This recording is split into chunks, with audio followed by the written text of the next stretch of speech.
আমাকে সময়ই দিচ্ছে, আজকে না কালকে, কালকে না পরশু ক্লাস, ডিসেম্বর চলে গেল, জানুয়ারিতে ক্লাস হবে, জানুয়ারিতে চলে গেল, পরে আপনাদের রোজা আসলো, ওই যে হালকা করোনা আবার ফিরে আসলো, ওইটা বললো ওনার বাবাও সুস্থ হলো, আমি তাড়াতাড়ি বলে ফেলছি, ওনার বাবাও সুস্থ হয়েছে। পরে আমাকে উনি আবার বলছে, রিনা আমাকে একটু সাহায্য করবা। আমি কই কী স্যার? আমার বাবা তো অসুস্থ, আমি তো বড় ছেলে, আমার তো দায়িত্বটা একটু বেশি, আর তুমি তো আমার বন্ধু ভালো, তুমি যদি আমাকে একটু টাকা দিয়ে হেল্প করতে। আমি বললাম, স্যার আপনি তো বলছেন আমার কাছে তো টাকা নাই। বেশি না পারো, তুমি আমার 5,000 টাকাই দাও। আমি যে ভাই সত্যি আমাকে খারাপ লাগতেছে, যে আমার কাছে যদি থাকতো আমি আমি চলে আসতাম। বাবা যখন অসুস্থ হাসপাতালে ছিল, আপনারা দেখেন খোঁজ নিয়ে, তখন আমার কাছে কেন চাইছে? সে হতে পারে ফ্যাশন ডিজাইনার বড়, তাতে তো আমার আমাকে তো গ্রুমিং শেখানোর জন্য 40,000 টাকা নিল। তারপরে দেখেন ভাইয়া, আমি জনি ভাইয়ার কাছে শিখি, ওনাকে তো 15,000 টাকা দিলাম।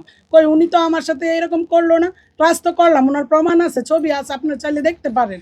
তারপর রাকিব বাবুর কাছে 5,000 টাকা, অনলি 5,000 টাকা, যখন ওই কোর্স করছি উনি 5,000 টাকা করে নিছে। তারপর ওনার কাছে তো রিসিট নাই, যে আমি 5,000 টাকা আমাকে তো রিসিট দেয় নাই। তো ওনাদের সম্পর্কে কি আমি অভিযোগ তুলছি? দেয় না, ওনারা তো আমাকে শিখাইছে, ভালো কথা বলছে, ভালো। আমি আবার রাকিব ভাইয়ার কাছে বলছি, যে ভাইয়া অ্যাডলব খান এইরকম এরকম করছে, আমার টাকাটা তো দিলও না, আমাকে ক্লাসও নিল না। পরে কয়, কি বলো? আচ্ছা তাহলে আমি এটা দেখি, চেষ্টা করে নিয়ে দিতে পারি কি না। তখন রোজা এসে পরে আবার ওনার মাও হাসপাতালে ভর্তি ছিল, নাহলে আপনারা খোঁজ করে দেখতে পারেন। আর আমার ওনার সাথে যোগাযোগ হয় নাই, রোজার বন্ধ পড়াতে আমি আমার দেশে চলে গেছি। এর জন্য রাকিববাবু আমাকে আর টাকাটা উদ্ধার করে দিতে পারে নাই, ভাইয়ার সাথে আর আমার দেখা হয় নাই।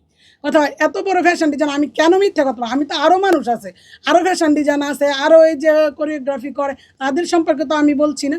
আমি তাহলে কেন অ্যাডপ খানকে কেন? আরও আগেই যখন এটা 21-এর পরে 22-23 আমি মানে খুঁজছি দেখ কীভাবে এই কথাটা প্রচার করতে পারি।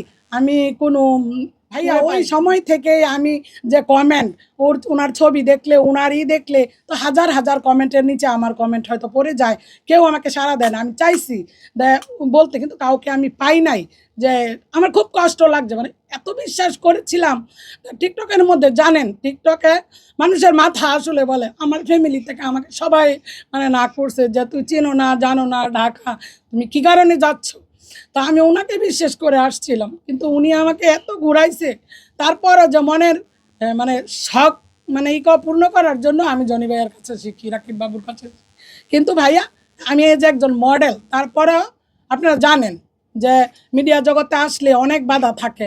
তো কাজ আমি করতে পারতাম, বাট আমার মানে কিছু সমস্যার কারণে আমি তো যখন এই কিনা এই গ্রুমিং করব, আমি সবার কাছে, আমি জনি ভাইয়ের কাছে না, মডেল মানে বয়স যে কোনো প্রবলেম না, বয়স লাগে না।